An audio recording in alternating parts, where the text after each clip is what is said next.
BRS పాలనలో రాష్ట్ర యువతకు తీవ్ర అన్యాయం జరిగిందని, ఉద్యోగాలు ఇవ్వకుండా నిరుద్యోగులను ఇబ్బంది పెట్టిందని సీఎం రేవంత్ రెడ్డి అన్నారు. హైదరాబాద్లోని ఎల్బీ స్టేడియంలో ఇటీవల ఉద్యోగాలకు ఎంపికైన పోలీస్ కానిస్టేబుళ్లకు నియామక పత్రాలు అందించారు.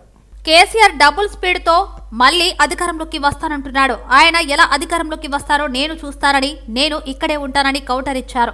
10 ఏళ్లు అధికారంలో ఉంటానని ప్రజలు ఆమోదిస్తే మరో 10 ఏళ్లు సీఎంగా ఉంటారని రేవంత్ రెడ్డి కీలక వ్యాఖ్యలు చేశారు.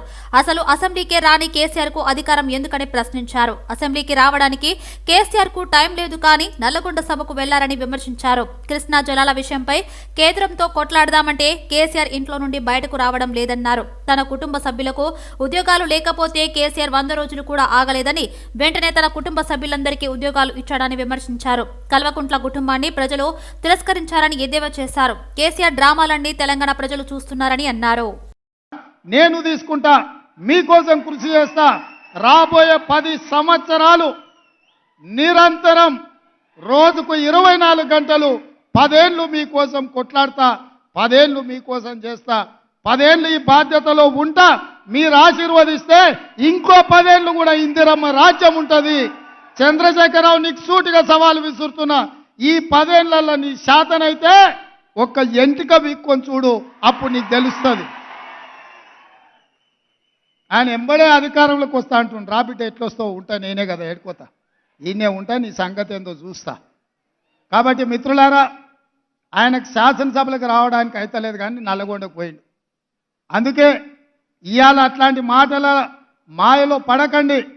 10 ఏళ్ళు ఆయన కుర్చీలో ఉండి తెలంగాణకు రావాల్సిన నీళ్లు తీసుకురాలే, కట్టాల్సిన ప్రాజెక్టులు కట్టలే. 10 ఏళ్ళు చేయలేని పని 60 రోజుల్లో అన్ని సమస్యలు పరిష్కరించుటూ ముందుకెళ్తున్నాం. ఇవాళకి 69 రోజులు అయింది, ఏం చేయలేదు అప్పుడే ఈ ప్రభుత్వం అని ఇవాళ మమ్మల్ని శాపనార్థాలు పెడుతున్నాడు. మీరు ఆలోచన చేయండి. 3665 రోజులు ఉన్న చంద్రశేఖరరావు కృష్ణానది జలాలలో ఆంధ్రప్రదేశ్కు 512 టీఎంసీ నీళ్లను కేటాయించి తెలంగాణకు రావాల్సిన హక్కులను తాకట్టు పెట్టి 299 టీఎంసీలు ఈ 10 సంవత్సరాలు శాశ్వతంగా వాళ్లకు రాసిచ్చిండు. 10 ఏళ్ళు ఆయన రాసిస్తే నేను వచ్చిన 10 రోజుల్లోనే ఆ నీళ్లు తేలేదని నన్ను తిడుతున్నాడు. ప్రజలకు మౌలిక వసతులు కల్పించేందుకు కృషి చేస్తామని అన్నారు. సికింద్రాబాద్ నియోజకవర్గంలోని తార్నక, మాణికేశ్వర నగర్, బౌద్ధ నగర్లో కేంద్ర మంత్రి కిషన్ రెడ్డి పవర్ బోర్వెల్లను ముఖ్య అతిథిగా హాజరై ప్రారంభించారు. రాష్ట్ర రాజధాని హైదరాబాద్లో గత 10 సంవత్సరాల్లో పేద ప్రజలకు సంబంధించిన ఇళ్ల విషయంలో చాలా అన్యాయం జరిగిందని అన్నారు.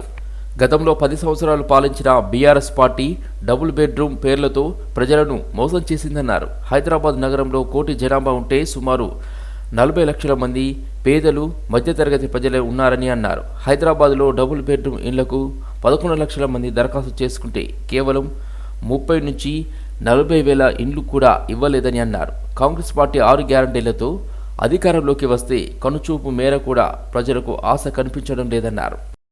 రాష్ట్ర రాజధాని హైదరాబాద్ నగరంలో గత 10 సంవత్సరాలుగా పేద ప్రజలకు సంబంధించినటువంటి ఇండ్ల విషయంలో చాలా అన్యాయం జరిగింది. గతంలో అధికారంలో ఉన్నటువంటి టీఆర్ఎస్ పార్టీ 10 సంవత్సరాలు పరిపాలించిన డబుల్ బెడ్రూమ్ పేర్లతో ప్రజలను మోసం చేయడం జరిగింది. ఈరోజు హైదరాబాద్ నగరంలో 1 కోటి జనాభా ఉంటే అందులో సుమారు 40 లక్షల మంది ప్రజలు పేదలు, మధ్యతరగతి ప్రజలే ఉంటారు. ఇక్కడ సుమారు 11 లక్షల దరఖాస్తులు ఒక హైదరాబాద్ నగరం నుంచే ఇండ్ల కోసం దరఖాస్తు చేసుకుంటే కనీసము 30-40 వేల ఇండ్లు కూడా హైదరాబాద్లో 10 సంవత్సరాలుగా ఇవ్వనటువంటి రాష్ట్రం ఏదైనా ఉన్నదంటే అది తెలంగాణ రాష్ట్రమే. మేము డబుల్ బెడ్రూమ్ ఇస్తాము, అత్తకోరుము, కోడలు కోరుమని అనేక ప్రగల్భాలు పలికి చివరకు నెత్తిన భస్మాసుర హస్తం పెట్టినటువంటి చరిత్ర బీఆర్ఎస్ పార్టీ. మరి ఈరోజు కాంగ్రెస్ పార్టీ కూడా 6 గ్యారంటీల పేరుతో అధికారంలోకి వచ్చినప్పటికీ కూడా కనుచూపు మేరలో కూడా తెలంగాణ ప్రజలకు ఏ ఆశ కనిపించడం లేదు. నిధుల కొరత, ఏ రకంగా నిధులు సమీకరించుకుంటారు, ఏ రకంగా ఇచ్చిన హామీలు అమలు చేస్తారో ఈరోజు చెప్పలేనటువంటి పరిస్థితుల్లో, దిక్కు తోచని పరిస్థితుల్లో ఈరోజు కాంగ్రెస్ పార్టీ ముఖ్యమంత్రి ఉన్నాడు. ఇటీవల రోడ్డు ప్రమాదానికి గురైన సికింద్రాబాద్ కంటోన్మెంట్ ఎమ్మెల్యే లాస్య నందితను తెలంగాణ మాజీ మంత్రి, బీఆర్ఎస్ పార్టీ కార్యనిర్వాహక అధ్యక్షుడు కేటీఆర్ పరామర్శించారు. ప్రమాదానికి సంబంధించిన వివరాలను ఆయన ప్రత్యక్షంగా అడిగి తెలుసుకున్నారు. కేటీఆర్ వెంట మాజీ మంత్రి జగదీశ్వర్ రెడ్డితో పాటు పలువురు బీఆర్ఎస్ నాయకులు ఉన్నారు. నల్గొండ జిల్లా చెల్లపల్లిలో జరిగిన రోడ్డు ప్రమాదంలో లాస్య నందిత గాయపడ్డారు. ఆమె ప్రయాణిస్తున్న కారును ఎదురుగా వస్తున్న మరో కారు అదుపు తప్పి ఢీకొట్టింది. ఈ ఘటనలో విధుల్లో ఉన్న ఓ హోంగార్డ్ చనిపోయాడు. మరో కానిస్టేబుల్ కూడా గాయపడ్డాడు. ఎమ్మెల్యే లాస్య నందిత తలకు గాయాలయ్యాయి. ప్రమాదం విషయం తెలుసుకున్న కేటీఆర్ గాయపడిన లాస్య నందితను పరామర్శించారు. ఇందుకు సంబంధించిన ఫోటోలను ఎమ్మెల్యే లాస్య నందిత ఎక్స్ వేదికగా షేర్ చేశారు. తెలంగాణలో 95 మంది డీఎస్పీలు బదిలీ అయ్యారు. రేవంత్ రెడ్డి ప్రభుత్వం అధికారంలోకి వచ్చినప్పటి నుంచి పలు శాఖల్లో బదిలీలు కొనసాగుతున్నాయి. ఇప్పటికే రెవెన్యూ, ఆబ్కారీ, పంచాయతీరాజ్ శాఖల్లో అధికారుల బదిలీలు జరిగాయి. తాజాగా పోలీస్ శాఖలో భారీగా బదిలీలు చేపట్టింది. వివిధ ప్రాంతాల్లో పనిచేస్తున్న 95 మంది డీఎస్పీలను బదిలీ చేస్తూ డీజీపీ రవిగుప్తా ఉత్తర్వులు జారీ చేశారు. హైదరాబాద్తో పాటు వివిధ జిల్లాల్లో కొనసాగుతున్న డీఎస్పీలను, ఏసీపీలను బదిలీ చేస్తూ ఆదేశాలు ఇచ్చారు. రానున్న లోక్సభ ఎన్నికల నేపథ్యంలో పోలీస్ అధికారులను బదిలీ చేస్తున్నట్లుగా తెలుస్తున్నది. గత 10 ఏళ్లుగా ఒకే చోట పనిచేస్తున్న, సొంత జిల్లాలో పనిచేస్తున్న అధికారులను బదిలీ చేయాలని ఎన్నికల కమిషన్ గత డిసెంబర్లో ఆదేశించింది. ఎన్నికల సంఘం మార్గదర్శకాలకు అనుగుణంగా ప్రభుత్వం అధికారులను బదిలీ చేసింది. విభిన్నమైన luxury interior design studio crisp luxury గృహోపకరణాలలో సుదీర్ఘ అనుభవం కలిగిన ఐకానిక్ గ్లోబల్ బ్రాండ్ ఫ్యాబ్లోతో భాగస్వామ్యాన్ని కుదుర్చుకున్నట్లుగా తెలిపింది. సోమాజిగూడలోని ఓ హోటల్లో ఏర్పాటు చేసిన సమావేశంలో డైరెక్టర్ కిరణ్ కుమార్ పాల్గొన్నారు. ఫ్యాబ్లో బ్రాండ్కు మాస్టర్ ఫ్రాంచైజీ క్రిస్ప్ను ప్రారంభించడం పట్ల ఎంతో సంతోషంగా ఉంది అని కిరణ్ కుమార్ అన్నారు. ప్రపంచంలోనే 3వ అతిపెద్ద డిస్ప్లేతో కస్టమర్లు తమ విస్తృత శ్రేణి ఉత్పత్తుల అనుభవాలను సొంతం చేసుకోవచ్చని అన్నారు. ఫ్యాబ్లోతో భాగస్వామ్యం క్రిస్ప్ కోసం ఒక ముఖ్యమైన మైలురాయిని సూచిస్తుందని తెలిపారు. ఈ భాగస్వామ్యం ఖాతాదారులకు అసమానమైన నైపుణ్యం, శాశ్వతమైన చక్కదనాన్ని అందిస్తుందని కిరణ్ కుమార్ అన్నారు. క్రిస్ప్ వద్ద ప్రతి భాగం సూక్ష్మంగా క్యూ చేయబడి అధునాతన ఆకర్షణీయత, సామరస్య కలయికను సూచిస్తుందని తెలిపారు. నా పేరు Kiran Kumar, Krism one of the director. Krism 2 years back మేము ఇక్కడ ఓపెన్ చేశాము. ఇంతకుముందు మా కంపెనీలో మల్టీ బ్రాండెడ్ ఇంపోర్టెడ్ ఫర్నిచర్ అమ్మేవాళ్ళము. ఇప్పుడు ఈరోజు ఒక సింగిల్ బ్రాండ్ ప్యాబ్లో అని ఎక్స్క్లూజివ్గా ఈ బ్రాండ్ని త్రూఅవుట్ ఇండియాకి మేము మాస్టర్ ఫ్రాంచైజీ తీసుకున్నాము. ఇక్కడ నుంచి ఈ బ్రాండ్ ఇండియా మొత్తంలో హైదరాబాద్ నుంచి సేల్ చేస్తాము. హాసిత్, నేను కిరణ్ వాళ్ళ అబ్బాయిని. సో బేసిక్లీ ప్యాబ్లో అనేది చాలా ఎక్స్క్లూసివ్ బ్రాండ్ అన్నమాట. ఇటాలియన్ బ్రాండ్స్ ఇవన్నీ మేము ఇంతకుముందు చేస్తుండే, కానీ ఆపేసాము బికాస్ వాటిల్లో లేనివి చాలా ఉన్నాయి ఈ బ్రాండ్లో. ఇంకోటి ఎక్స్క్లూసివిటీ అనేసి కోరి మేము ఈ బ్రాండ్కి షిఫ్ట్ అయ్యాము రీసెంట్గా. ఇప్పుడు ప్యాబ్లో మొత్తానికి ఇండియాలో మేమే మాస్టర్ ఫ్రాంచైజీ. సో మేమే సప్లై చేయాలి ఇండియా మొత్తానికి. And as a master franchisee మేము ఇండియాలో ఎక్కడికన్నా ఫ్రాంచైజీ స్టార్ట్ చేయాలంటే మేమే రెస్పాన్సిబుల్ ఉంటాం దానికి. And for that reason next 1-2 yearsలో we are planning to expand into 4 metropolitan cities. ఇప్పుడు వాటికి ఫ్రాంచైజీ మేము ఇచ్చి కన్జ్యూమర్స్కి దగ్గరికి వెళ్ళాలనుకుంటున్నాం, మార్కెట్ని గ్రాప్ చేయాలి అనేసి అనుకుంటున్నాం. That is the goal for now. Osmania university journalism and mass communication విభాగం వచ్చే నెల 27-28వ తేదీలో జాతీయ స్థాయి షార్ట్ ఫిలిం ఫెస్టివల్ నిర్వహించనుంది. జాబ్స్ ఏ సైన్మాగా వ్యవహరించే ఈ ఫెస్టివల్కు సంబంధించిన పోస్టర్ను ఆవిష్కరించారు. దేశవ్యాప్తంగా యూజీ, పీజీ విద్యార్థులతో పాటు పరిశోధక విద్యార్థులు సైతం ఈ పోటీలో పాల్గొనవచ్చని OU journalism and mass communication సభ్యులు వివరించారు. షార్ట్ ఫిలిం రూపొందించే విద్యార్థులకు తమ ప్రతిభను ప్రదర్శించే అవకాశం ఈ ఫెస్టివల్లో దక్కుతుందని తెలిపారు. ఈ 2 రోజులు భారీ ఈవెంట్లో భాగంగా పోటీలు, వర్క్షాప్, ప్యానల్ డిస్కషన్స్ వంటివి నిర్వహిస్తామని పేర్కొన్నారు. త్వరలోనే రిజిస్ట్రేషన్ను ప్రారంభిస్తామని OU journalism and mass communication సభ్యులు వెల్లడించారు. కార్మికులు పోరాడి సాధించుకున్న కార్మిక చట్టాలను, హక్కులను కేంద్ర ప్రభుత్వం హరించి వేస్తుందని కార్మిక సంఘాలు మండిపడ్డాయి. కేంద్ర ప్రభుత్వం అవలంబిస్తున్న కార్మిక, రైతాంగ, ప్రజా వ్యతిరేక విధానాలను నిరసిస్తూ ఇవాళ నిర్వహిస్తున్న దేశవ్యాప్త కార్మిక సమ్మెను విజయవంతం చేయాలని ఎల్బీ నగర్లోని ఆటో నగర్ నుండి ఎల్బీ నగర్ చౌరస్తా వరకు బైక్ ర్యాలీ నిర్వహించారు. ఏఐటీయూసీ, ఐఎఫ్టీయూ, సిఐటియు తదితర కార్మిక సంఘాల ఆధ్వర్యంలో నిరసన చేపట్టారు. ప్రభుత్వ రంగ సంస్థలకు కేంద్ర ప్రభుత్వం నిర్వీర్యం చేసిందని మండిపడ్డారు. రైతు సంఘాల డిమాండ్లను పరిష్కరిస్తానని హామీ ఇచ్చిన కేంద్ర ప్రభుత్వం నేడు వాటి అమలు కోసం ఆందోళన చేస్తున్న రైతులపై దాడి చేయడం సిగ్గుచేటని కార్మిక సంఘం నేతలు శేఖర్ రెడ్డి, పద్మలు మండిపడ్డారు. కార్మిక, రైతాంగ, విద్యార్థి, ప్రజా వ్యతిరేక విధానాలు అవలంబిస్తున్న బీజేపీ ప్రభుత్వానికి రాబోయే ఎన్నికల్లో తగిన గుణపాఠం చెబుతామని హెచ్చరించారు. ఫిబ్రవరి 16న నిర్వహిస్తున్న దేశవ్యాప్త కార్మిక సమ్మెను విజయవంతం చేయాలని వారు పిలుపునిచ్చారు. ఫిబ్రవరి 16న దేశవ్యాప్తంగా అన్ని గ్రామాలలో గ్రామీణ బంధు, నగరాలలో పారిశ్రామిక వాడల బంధుకు సంబంధించినటువంటి ఎల్బీనగర్ నియోజకవర్గంలో కార్మిక సంఘాల అన్ని కార్మిక సంఘాల ఆధ్వర్యంలో హటూనగర్ నుంచి బైక్ ర్యాలీ అనేది తీయడం జరిగింది. నిజంగా ఈ దేశం చాలా క్లిష్ట పరిస్థితిలో ఉంది. దేశ స్వాతంత్రం వచ్చి 75 సంవత్సరాలు గడుస్తున్నా కూడా ఇంకా రైతాంగ చట్టాల కోసం రైతులు రోడెక్కాల్సిన పరిస్థితి ఉంది. ఇప్పుడే మనం మేడం కామ్రేడ్ చెప్పినట్టుగా ఏదైతే ఈ దేశానికి రైతే రాజు, రైతే వెన్నుముక అన్నటువంటి నినాదాన్ని ఈ బీజేపీ ప్రభుత్వం వచ్చిన తర్వాత రైతులను భిక్షగాలుగా చేసే ప్రయత్నం చేస్తుంది. ఏదైతే దేశ రాజధాని ఉందో ఆ రాజధానికి రైతుల చట్టాలను అమలు చేయాలని చెప్పి, కనీస మద్దతు ధరను ప్రకటించాలని చెప్పేసి ఏదైతే దాని న్యాయమైనటువంటి డిమాండ్లను గతంలో దాదాపు సంవత్సర కాలంగా నిల్లి నడుబొడ్డులో చలికి వర్షానికి తాకలేకుండా ఏదైతే సమ్మె చేసిరో ఆ సమ్మెలో ఆస్తులు వాసినటువంటి రైతాంగ కుటుంబాలను మేము ఇప్పుడు అన్ని కార్మికుల సంఘాల తరఫున నివాళులు అర్పిస్తున్నాం. నిజంగా ఈ మోడీకి దేశం మీద ప్రేమే ఉంటే, చిత్తశుద్ధి ఉంటే ఖచ్చితంగా భద్రతే ధ్యేయంగా భారత్లో మొట్టమొదటి శక్తివంతమైన సోడియం అయాన్ బ్యాటరీలను సోడియం ఎనర్జీ సంస్థ విడుదల చేశారు. దీంతో పాటు వాటికి ఉపకరించే యూపీఎస్, స్టార్టప్ బ్యాటరీ ప్యాక్ వంటి సోడియం అయాన్ బ్యాటరీల ఉత్పత్తులను ప్రకటించింది.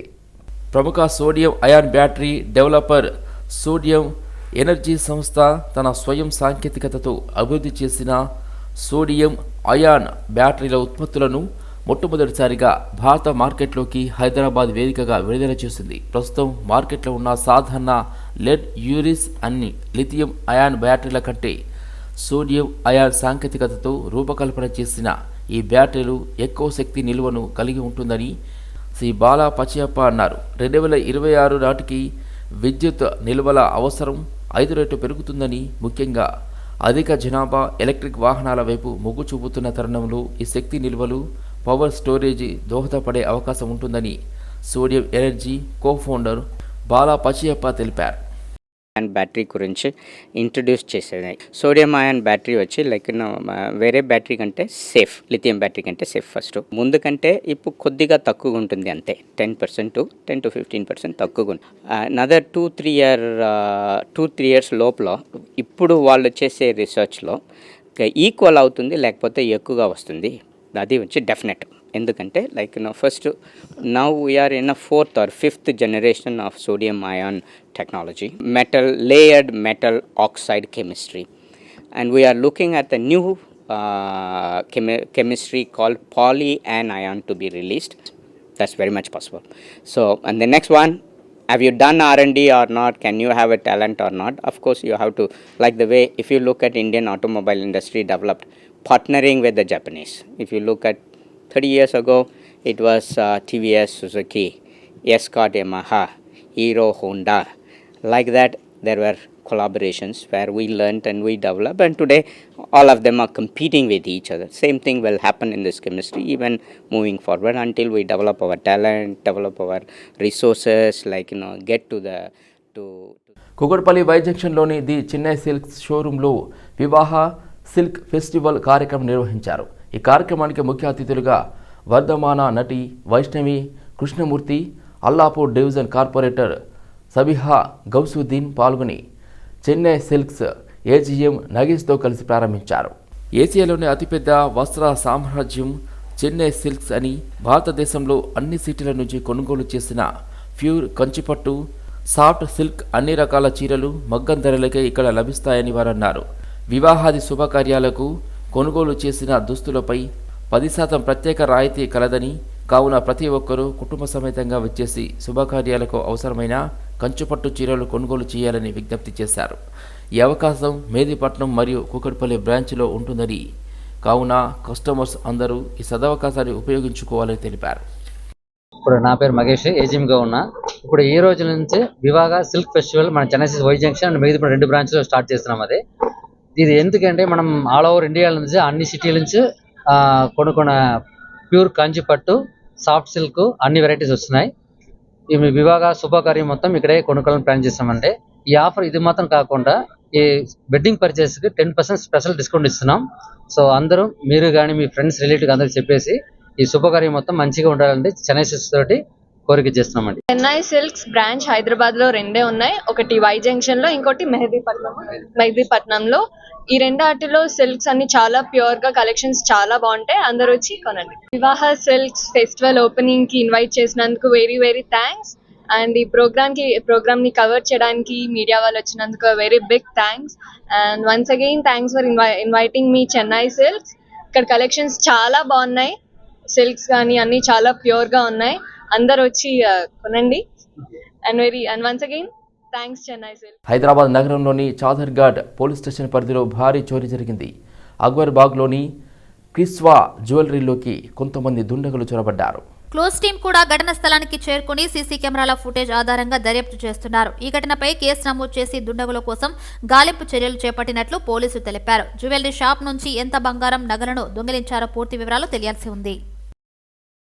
రాష్ట్రంలో అసెంబ్లీలో బడ్జెట్పై చర్చ సందర్భంగా అధికార కాంగ్రెస్, ప్రతిపక్ష బీఆర్ఎస్ సభ్యుల మధ్య వారీవేడి వాదనలు జరిగాయి.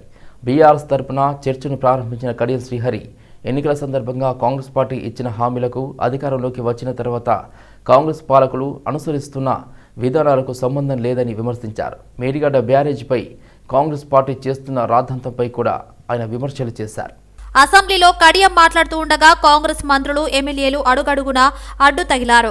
ఓ సందర్భంలో కాంగ్రెస్ ఎమ్మెల్యే రాజగోపాల్ రెడ్డి మాట్లాడుతూ కడియం గతంలో రాజయ్య నుంచి ఉప ముఖ్యమంత్రి పదవిని లాక్కున్నాడని విమర్శించారు. బీఆర్ఎస్ అధినేత కేసీఆర్ పై కూడా విమర్శలు చేశారు. ప్రతినిధిగా, తెలంగాణ ప్రజలకు ప్రతినిధిగా నిండు శాసనసభలో మీరే సహనం కోల్పోయి మీరే వాడరాని భాషను మాట్లాడితే మీరు ఒక ఎగ్జాంపుల్ను సెట్ చేసినట్టుగా భావించవలసి వస్తుంది.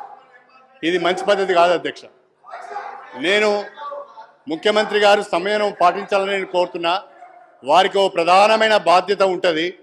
వారి పట్ల రాష్ట్ర ప్రజలకు గౌరవం ఉంటుంది. ఆ గౌరవాన్ని కాపాడుకునే విధంగానే ముఖ్యమంత్రి గారు మాట్లాడాలి తప్ప కోమటిరెడ్డి రాజగోపాల్ రెడ్డి యొక్క మాట్లాడితే బాగుండదు అధ్యక్ష అని ఈ సందర్భంగా చెప్పదలుచు. రాజగోపాల్ రెడ్డి గారు నా వ్యక్తిగతంగా నా పేరు తీసుకొని మాట్లాడండి. నేను వినండి ఒక మాట. రాజశేఖర రెడ్డి గారు ఇప్పుడు నా పేరు తీసుకొని మాట్లాడారు. ఏమని? నేను ఎవరినో చీట్ చేశానని. ఆయన పెద్ద మనిషి ఇటువంటి మాటలు నన్ను అనొచ్చా? అది పార్టీ అధ్యక్ష, అది పార్టీ అంతర్గత విషయం. మంత్రులు ఎవరు కావాలి, ఎవరిని చేయాలనేది పార్టీ అంతర్గత విషయం. అధ్యక్ష, మీరు చెక్ చేయండి రికార్డ్స్. ఒకనాడు హరీష్ రావు గారు ఒక నిమిషం రంగన్న, ఒకనాడు హరీష్ రావు గారేమో ఆ రోజు నా గురించి, నా మంత్రి పదవి గురించి మాట్లాడు. మళ్ళా కడియం శ్రీహరి గారు మాట్లాడారు మా పార్టీ గురించి. అధ్యక్ష, మా పార్టీ అంతర్గత విషయం గురించి ఎవరు మంత్రులు కావాలి మా పార్టీ అధిష్టానం ముఖ్యమంత్రి గారు నిర్ణయం తీసుకుంటారు. ప్రతిసారి వీళ్ళ దుర్బుద్ధి ఏంటంటే అధ్యక్ష, వాళ్ళకి అధికారం పోయినప్పటి నుంచి మా కాంగ్రెస్ పార్టీ సభ్యుల దగ్గర పోయి నీకు మంత్రి పదవి రాలేదు, నీకు అది రాలేదు, నీకు అది అని మమ్మల్ని రెచ్చగొట్టి పార్టీని చీల్చే కుట్ర వీళ్ళు చేస్తున్నారు అధ్యక్ష. ఇది వాళ్ళ నైజం. వాళ్ళ కడుపులో విషం ఉంది. నన్ను ప్రతి ఒక్కరి దగ్గర పోయి నువ్వు మంత్రి రాలేదా ఇవన్నీ మాట్లాడేది. బోధన రుసుములు పెండింగ్ బకాయిలను త్వరగా విడుదల చేయాలని ఎంఐఎం శాసనసభ పక్ష నేత అక్బరుద్దీన్ ఓవైసీ కోరారు. ఓట్ ఆన్ అకౌంట్ బడ్జెట్పై చర్చలో పాల్గొన్న ఆయన 4-5 ఏళ్లుగా బోధనా రుసుములు నిధులు విడుదల కాకపోవడం వల్ల విద్యార్థులు చాలా ఇబ్బందులు పడుతున్నారని గుర్తు చేశారు.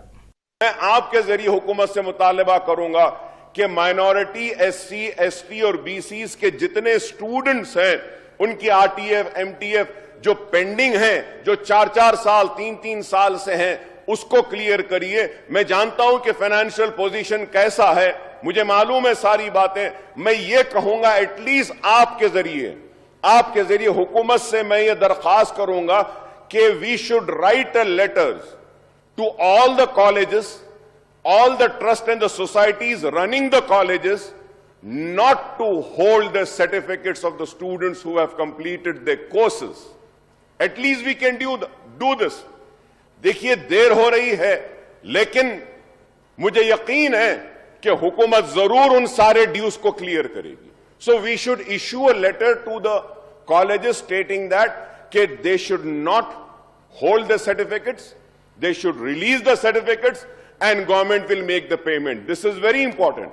Why I am saying this, Honorable Speaker, sir, is that after completing the course, like engineering or any other professional course, ప్రజలలో చైతన్యవంతం చేసేది సాహిత్యమని రాజ్యసభ సభ్యులు ఆర్ కృష్ణయ్య పేర్కొన్నారు.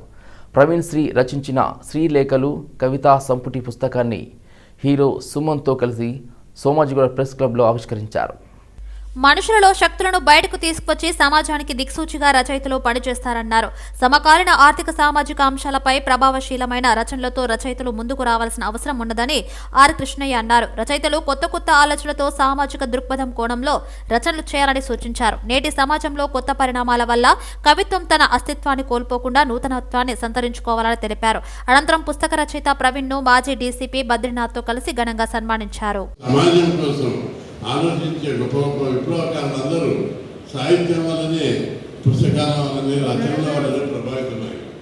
కాబట్టి ఇంకా రచయితల లోపల కొత్త ఆలోచనలు, కొత్త దృక్పథాలు, ఇన్నోవేటివ్ ఐడియాస్, సమాజం పట్ల మరింత కమిట్మెంట్ తోటి ముందుకు పోవాల్సినటువంటి సామాజిక బాధ్యత, ఇది నైతిక బాధ్యత, సామాజిక బాధ్యతను తమ చేతుల్లోకి తీసుకోవాలని చెప్పి ఆకాంక్షిస్తూ ఈ భారతదేశాన్ని గొప్ప దేశంగా, అసమానతలు లేనటువంటి, సామాజిక వివక్షతలు లేనటువంటి, ఆచరణ లేనటువంటి దేశంగా తీర్చిదిద్దడానికి ప్రతి ఒక్కరికి కృషి చేయాలని.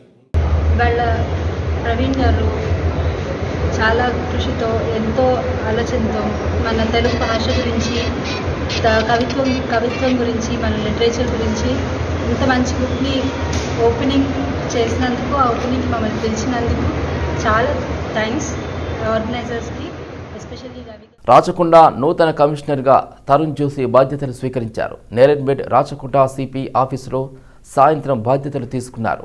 ఈ సందర్భంగా కార్యాలయ సిబ్బంది, పోలీసు అధికారులు ఆయనకు ఘన స్వాగతం పలికారు.